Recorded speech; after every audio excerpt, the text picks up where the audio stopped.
లక్ష్మీదేవి ఎందుకు జగన్నాథుడిని బలభద్రుడిని దరిద్రులు కమ్మని శాపమిచ్చింది? ఫ్రెండ్స్, అందరికీ నమస్కారం అండి.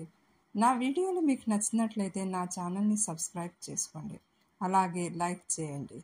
లక్ష్మీదేవి మార్గశిర మాసంలో నగర సంచారం చేస్తూ నియమనిష్టలతో పూజ చేస్తున్న ఇంటికి వెళ్ళిందట. ఆ ఇల్లు ఒక నీచ కులానికి చెందిన స్త్రీది. అయితే ఆ స్త్రీ ఉదయాన్నే లేచి ఇల్లంతా శుభ్రపరిచి అమ్మవారిని ఎంతో శ్రద్ధాభక్తులతో పూజ చేసిందట.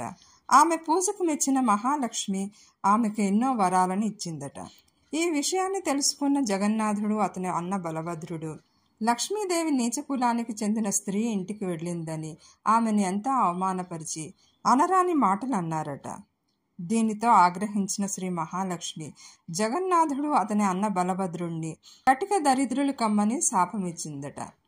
దానివలన జగన్నాథుడు, అన్న బలభద్రుడు 12 సంవత్సరాలు అన్నపానీయాలకు దూరమయ్యారట.